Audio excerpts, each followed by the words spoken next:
everyone, it's Jen Vax with yourcolorstyle.com, and I have a special guest for this video today. Her name is Gail McCauley from Life Begins After 50. In fact, I actually discovered her through her Instagram, which is loaded with style tips and really just motivational content for women in midlife and after 50.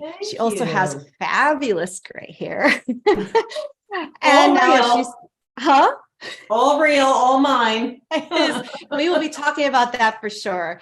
And so Gail has over 40 years of experience in the fashion industry, and we're going to have her talk a little bit about that. She says since she was 16, so it's a really long time. And so she knows her stuff. I cannot wait to dive in with her. So Gail, welcome to the channel. Welcome to the video. Thank you so much for finding me and having me.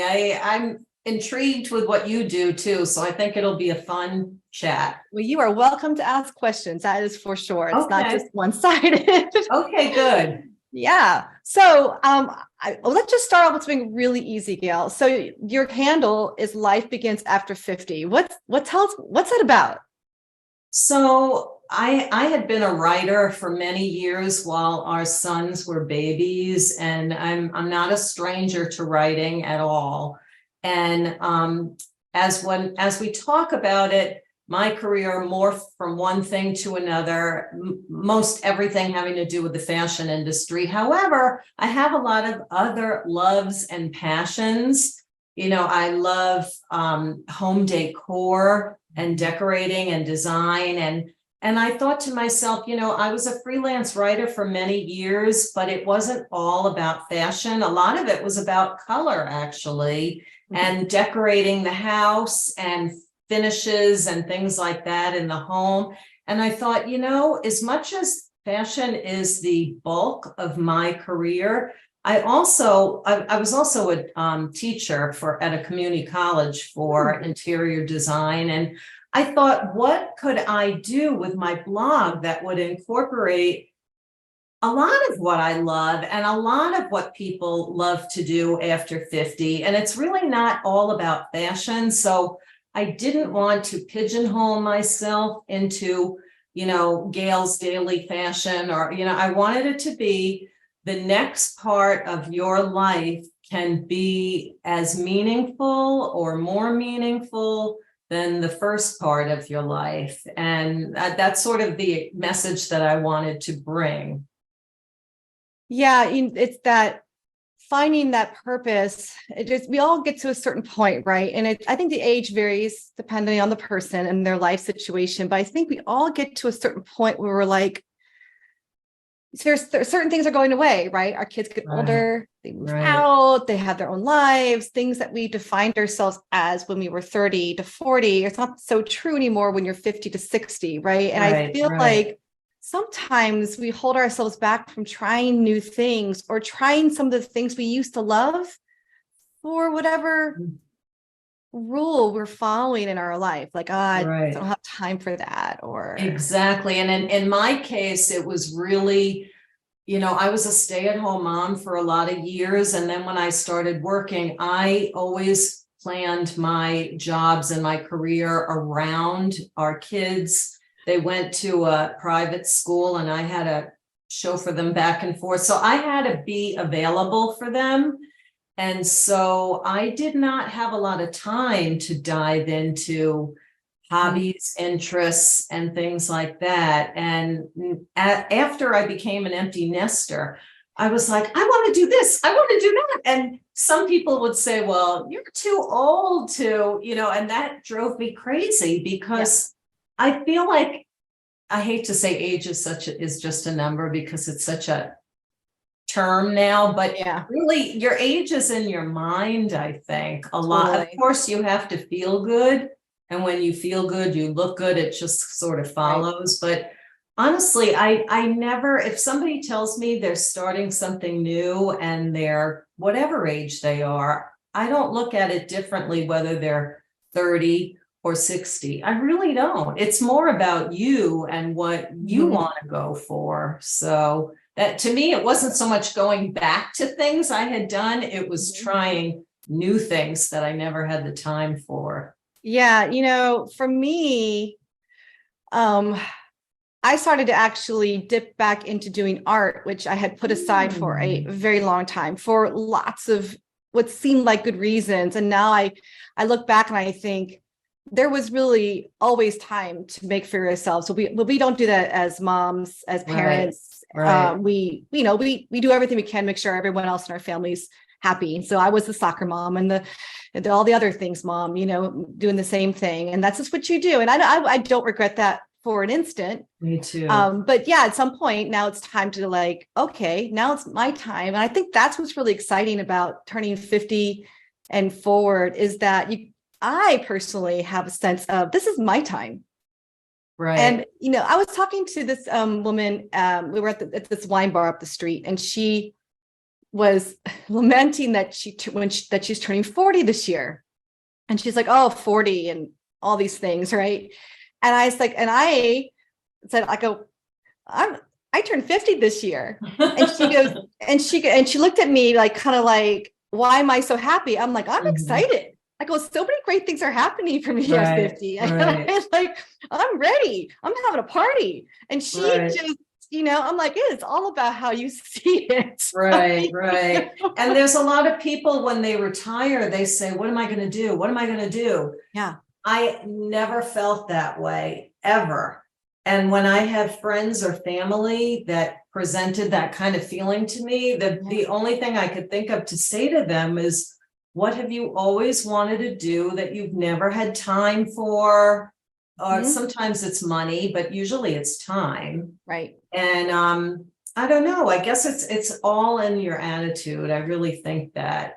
100%. And your support system. I also feel like surround yourself with people that embrace who you really are versus who they think you're supposed to do, what you're supposed to be interested in, and just surround yourself with people that just kind of get you. Right. And so, Uplifting. and you're doing such amazing things. You've got your business going, you've got your Instagram following. Now you're starting your YouTube channel. I am. I actually started it a little while ago, but I drifted away because my husband and I have been moving around we're back in Arizona, which has been our home for over 30 years, but we left for a business opportunity. We became partners in a business on the East Coast. And a lot of people thought we were nuts for doing that because we were both retired, but we jumped in and it turned out to not be the right opportunity. So we headed around the country, made a pit stop in Colorado and ended up back in Arizona, which has been our home. And again, I had a lot of people just shocked that I wanted to leave my somewhat cushy lifestyle to start a business. And it wasn't the business part that made us want to leave. It was other circumstances. But, the fact that people were why would you want to do this? There's a lot of people loving working. Right. And they don't stop. Maybe they slow down or they divert and go on a different path. But I don't know. My husband and I, we enjoyed the challenge. It turned out to not be the right challenge. And, I believe we were led back to Arizona for a reason. We're both East Coasters. Yeah. And if it was in my bio, you said you took a peek at that. But I haven't been living in the East Coast since I went for 2 years. That's when I had my department store background in New York City. Mm-hmm. But really, I consider myself a West Coast girl. And, I feel like the two different coasts are so different living, I'm very thankful. I grew up in New York and I got my education there and I got to experience the fashion industry in New York City when it was just still in its height and prime, I believe. But I'm glad that I'm out of New York now. Yeah. So it's a lot more laid back. Yes, it's East Coast is very different from West Coast. Are you on the East? Oh yeah, you are on the I'm East. in Virginia. Yeah, I'm near Washington, D.C. Mm-hmm. Right. Well, that's not quite New York City. No, no, it's not. I like to visit. And that's about it. Pretty intense. Okay, so Gail, I love your hair. Like, love, love your hair. So my hair is a story in itself. What do you want to know about my hair? Tell me the story. You had Okay, so mentioned to first me. I have to laugh because if you ever met my two sisters, we don't have that much in common, but the thing we have the most in common is we all hate our hair. And we all hate our hair, and it's so funny. But it was not the color that I hated. It was more about the texture that I hated. And for years, I colored my hair. From when my kids were small, I went to reddish brown. I went to Lucille Ball red. Were you originally a red? Were you originally a redhead? No, I was dark brown. And okay. Underneath, well, it's fading now, but I was a very dark brown that people often thought it was black, but it was very dark brown. And I experimented with everything but blonde, really. And I always stuck in the brown red tones. And then I stopped for a period of years until my hair started turning gray. And I think women hit this point where I was coloring mine before I needed to. It wasn't even gray, spending thousands of dollars as we all do, not just on cuts, but on color. And, but I was all over color. I never did highlights. So that's part of my story. So I decided at some point several years ago to start growing gray. My mother had beautiful salt and pepper, and actually until the day she died, which was at 89, she had less gray than I do now, but it was all over gray. And I remember talking to my hairstylist, and I, told her I was thinking about it. And she said, let your roots grow in a little bit, and we could sort of tell the further out they grow how your gray is going to come in. And so I started the process. And the beginning of the process is easier because you can sort of cover it up with caps and, but anyway, she said, I think your gray is going to come in all over. She said, if you can be patient, then do it. And I really admired that because she wasn't trying to push me. Hairstylists make a lot more money when they color. Sure. But I told her, I said, I'll keep going to you for the cuts. And I was friends with her, so I trusted her. And she told me it would take a little more than a year. Well, that was wrong. And, my hair grows fast, but it took me about 2 years before it was fully out because I didn't want to cut it short. I don't prefer the way my face looks with a short cut. So I couldn't take advantage of that. So I got to what they call the skunk stripe, across. Yeah, tough. Yeah. And so finally, after about 1 3/4 years, it grew out. I had a lot of compliments on it. And you're going to think this is nuts. I kept it gray for a little while, maybe about a year. And I got bored with it. So you got bored with it. And I didn't want to do an all over dye like I had been doing because I knew how difficult it was to grow it out and how patient I had to be.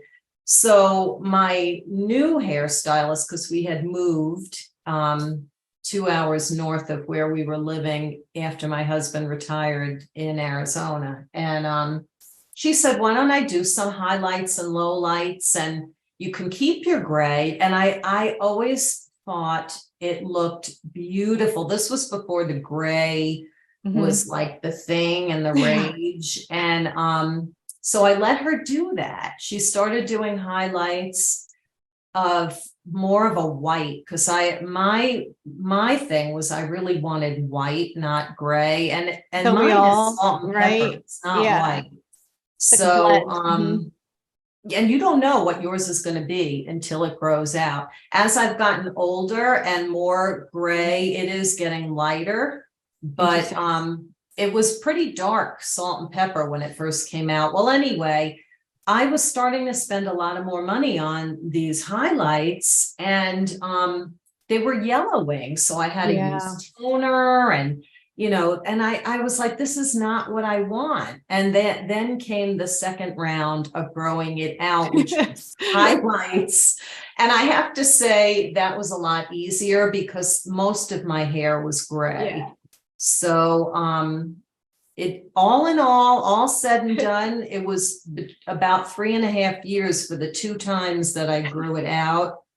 And after I grew it out the second time with the highlights, I said, I will never do this ever again. And it's just, for me, it's more about the cut. And I was lucky I didn't have blotchy spots. I have all over gray like my mother did. Yeah. So I think it looks great. I personally believe, and I did, like you said, going gray and letting your gray grow in is not for everyone. I know there's lots of people who just simply don't want to do that. And I feel like it's your own self-expression. You do you. Right. But I do believe that, like you had just said, it's lightened you up. Like if your hair was really, really dark before, and now it's this much lighter. Like I find that coloring women want to color their hair back to what it might have been when they were 20 or 30. And I think it actually makes them look a little older. Like when they finally kind of go natural and grow it out, everything starts to kind of be more harmonious with your tones. And it's like almost taking a stress factor off of trying to force something that just isn't there anymore. Right. I just personally think that I know the fear is, if you grow the gray hair out, people will see me as older. And I never had that fear. I never had that fear. I know that a lot do, though. So that's why I think it's also just really great to hear from someone like you that is successful online, is beautiful, stylish, fun earrings, by the way. And I wore these because I wanted to show you. I am not afraid of color. I never have been. But and that's a good color on you, by the way. Just that you should know. And I feel like the gray, if anything, goes better with more colors than when I had my hair colored, if that makes sense. I was going to ask you, because some women, they struggle a little bit with, they go gray and now their hair is much cooler than it had been before. Right. I think this is a much stronger struggle for women that may have had like warm undertones before. Now they've gone gray, and their hair can be anything from silver to dove gray and anything in between. And so now you've got this cool hair, warm tones, and everything they used to wear feels completely off. I think that for you, I can kind of tell you definitely have cooler undertones. I mean, even like the top you're wearing is like spot on. I feel like brights are my friend. Brights are my friend. I get that. I can totally see that. And I love those earrings. Those are so much fun. I need more fun. And this is from one of my brands too. I get a lot of very cool stuff. See, you got to watch your, someone made, I love to support small businesses. And I have a small business that actually put together this, made in the USA, the fabric, I believe, is too. And whenever I can try to push made in America and small, I really love to share. Push is not the word. Share is a better word. I know what you mean. So I'm sorry, I didn't mean to interrupt you. No, that's I had to get that in about the color thing. There's a lot involved in the going gray process. And I have a couple of good friends that started and couldn't finish it. And I have to tell you, she's probably going to watch this video, so I will not use her name. No. But she got her gray to about midway where it needed to be and went back to visit her family. And they commented. They all said to her, "What did you do?" They made her feel so bad that she went back to coloring her hair after. I said, "Why are you doing this? You're through the worst part." But I think the confidence thing really affected her. And I thought that was a shame, but I really feel strongly that everyone should do what makes them feel comfortable. She obviously 100%. Was not comfortable with people thinking they told her she looked older. Her Uh, family. that was my point about surrounding yourself with people that just embrace you, not Right, what they think you're supposed to look like. I mean, right. honestly, they were just probably reacting because it's different. Change can be shocking to some Scary. Yeah, people. And right. but I certainly don't want to judge her for giving in. I just, I wish that she didn't. It would have, to live with it a little bit and then have people forget that she had Right, color hair right. before. But yes, gotta do you. But You gotta do you you. get a lot of that. You get a lot of that. And when I post, I sometimes it's often part of my sharing. I wouldn't say often, but from time to Mhm. time, because now that it's done, when I was going through it, I shared it a lot. Yeah, good. But I always put out there, and the same with clothing, that exactly what you said, you should do what makes you feel happy because you're going to Yep. look better if you feel better. Yep.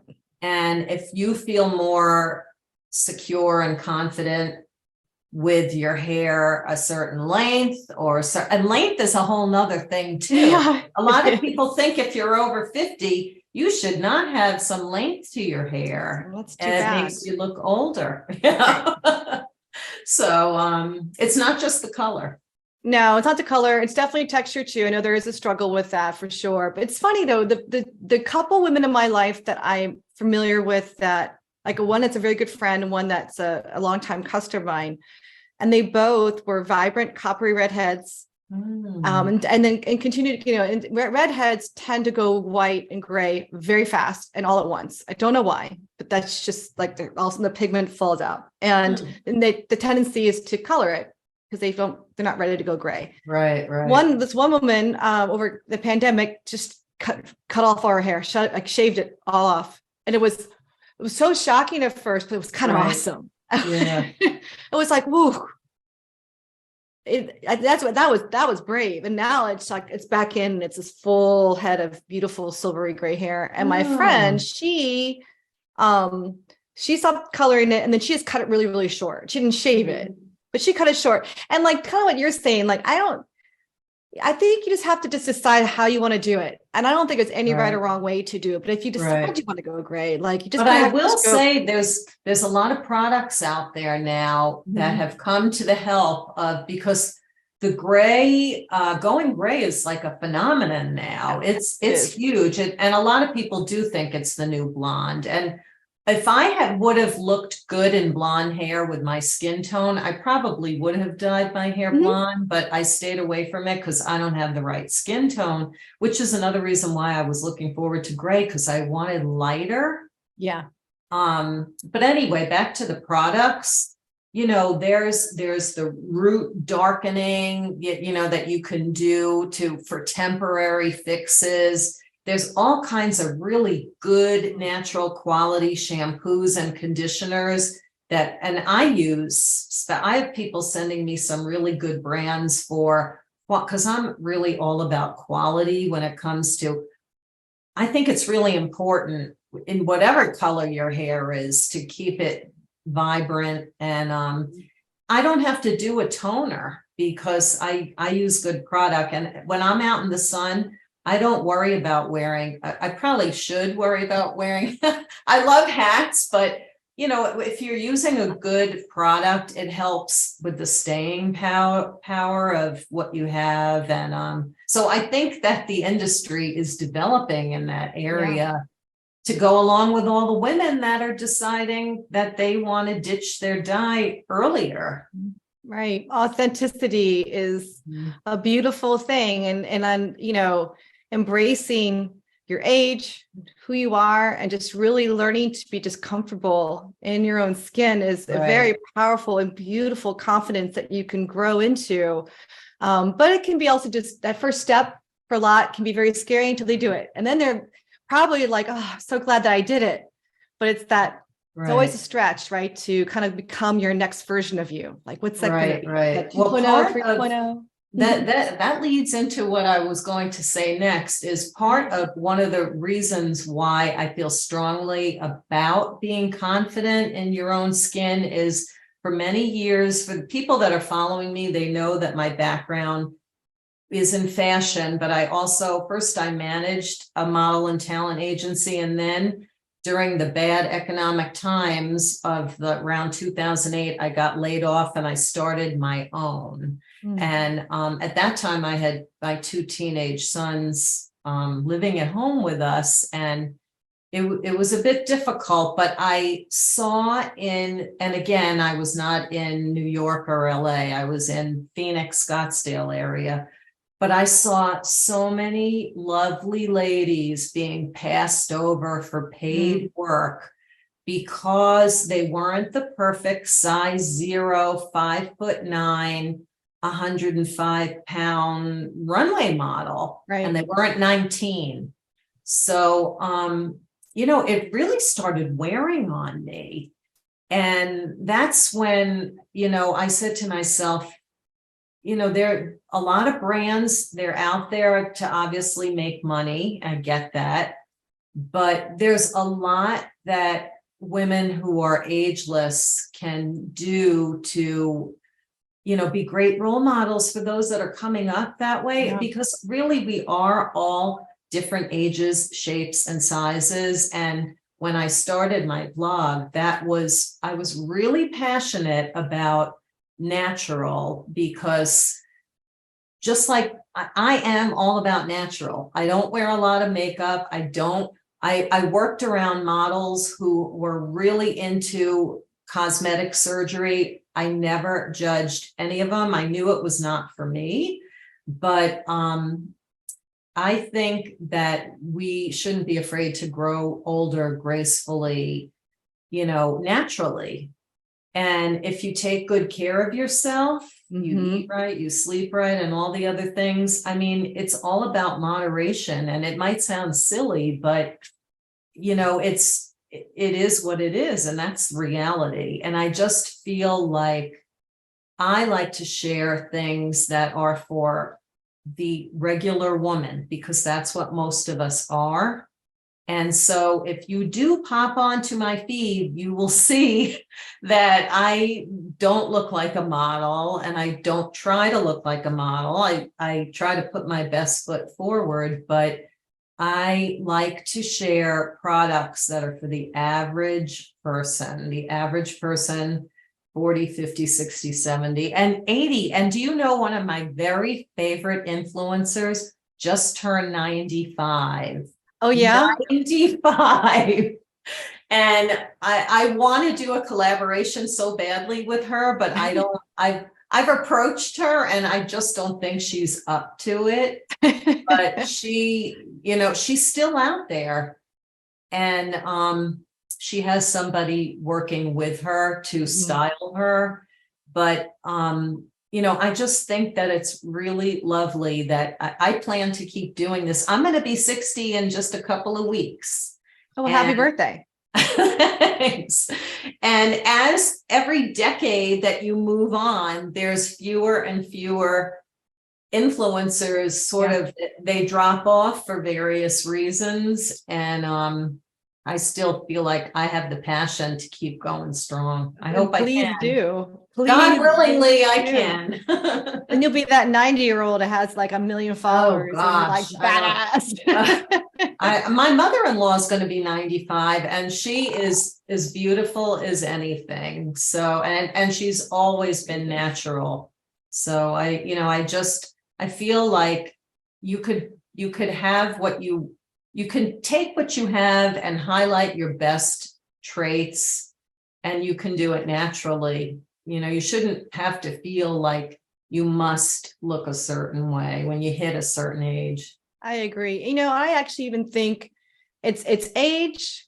It's, we're talking a lot about hair and face and stuff. And you mentioned shape and body. I think it's all those things combined, right? Like we're not going to have our 20-year-old bodies, no matter how hard we try. Right. So there's a lot of gentleness and compassion you can give yourself to know that it's okay if you've got a round stomach and you're not going to have the six-pack. And I'm glad you mentioned that, because that is one of the things that I'm honing in on my YouTube channel.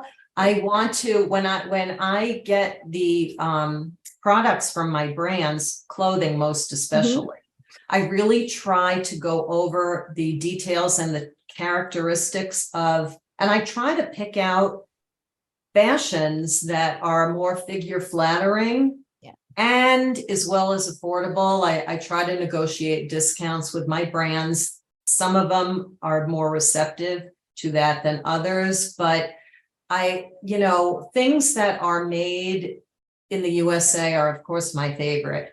But one of my favorite things is to be able to share things that are just flattering on a lot of gals, because we will eventually, my arms aren't what they used to be even 10 years ago, nor is my tummy or my behind. So, and there's so much out there that people, they just need to see it. And so what I like to do is that's the emphasis of most of my YouTubes, is sharing things and talking about why I feel like they're good because I certainly don't have the perfect body for 59. So I like to point out what I like about what I'm wearing.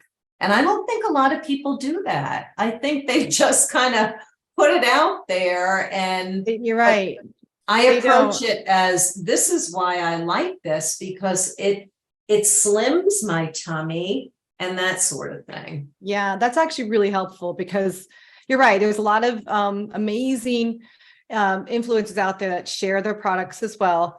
And they look incredible, but they don't, but they don't really share like, well, but will this look good on me? Right. Do I need to be a certain shape, or, right. That kind of stuff. And so that kind of I'm all for education through the videos, like learning, understanding. I feel like you just do a really good good service, helping women understand like what they might like to wear from what you're sharing with them, and not like, oh, that's going to look great on everyone. Maybe not, right. And so, that's pretty awesome. So these are all beautiful messages, by the way.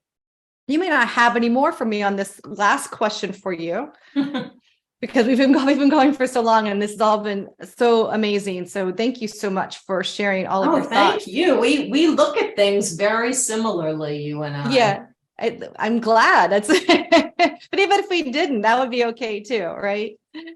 So I have here, and my last question for you is just, do you have 3 tips for the listeners that you would like to share as sort of your closing words for us? So I don't know if it's 3 things. This is the main thing, that when I looked at this and I thought, well, if she asked me this question, for me, my career has morphed from the time I studied fashion. I have my 4-year degree in fashion. I taught fashion at the community college. I wrote in magazines, and, I have had so many different fashion related jobs. And to me, when you're working, you can always take away something from a previous job or skill or hobby or interest and apply it toward something else that you might do in your future. Never in a million years did I think that I would be an influencer that was paid for what I do.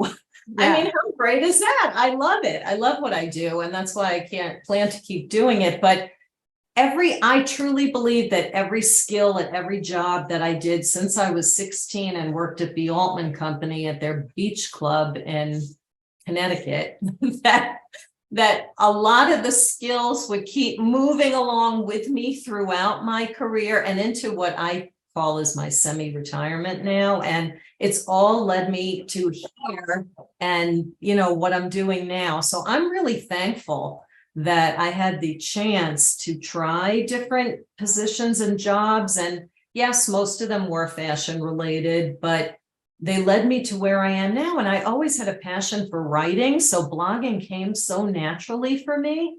And, I try to encourage our kids and other people that I meet that just because you're laid off or you quit or whatever, what you're doing now, think of what skills you're good at and you have used that you might want to use in the future and apply it to something else. And you could find a whole nother industry that lights you up and you're just as passionate about. So, and again, at any age, it doesn't have to be when you're 25. So I don't plan to stop, and it doesn't look like you do either.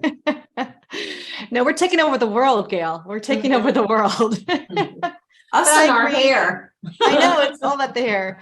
No, I love that. I love that message. It's all about those stepping stones in your life. And although you may be in a phase of your life where you're feeling like, what's the point? It's always something that you are doing at that moment that's going to move you into the next thing, Right. next thing. And I hope for everyone that they not end up, because I think you're still moving forward. It's going to evolve and change over time, but you find yourself in a space that you realize. And I think it does take a little bit of like awareness to step back for a moment and say, wow, I'm doing all these things. It's not exactly what I thought. Right. But I'm doing all these things, and just that. But what do I love most? What do I love most about what I'm doing? Right. I think you really have to become self-aware. Yes. In that, and that will help you in the future when you're looking at what you want to do, even if it's a hobby. I agree. I mean, I'm becoming a gardener now within the last couple of years, and I am just loving it. So, oh, you should come give me tips, because I'm not I'm good trying enough to for grow. tips. I am. I'm notorious for killing houseplants. I really try. I think I try too hard. It's like the monster that loves their toy so I too much. started in houseplants, and now I'm growing fruits and veggies. So don't give my up. herbs are like, my basil right now is sick, and I don't know what to do about it. Anyways, you have Gail, to try different things. I know. Yes, exactly. This was wonderful. I'm so glad you agreed to come on with me. So everyone who's watching, all of Gail's information will be in the notes for this video. So wherever you're seeing this, on the blog, Instagram, YouTube, whatever, there'll be information for her that you go check out all her stuff. So go follow her on her YouTube channel. Thank you. And I can't wait to watch more of your videos on YouTube. You're gonna be a color genius. Oh, I can't wait. So with my thank you so much. And thank you, Jen. We'll talk soon. Thank you. We'll stay in touch. Definitely. Okay. Bye. Bye for everyone. now.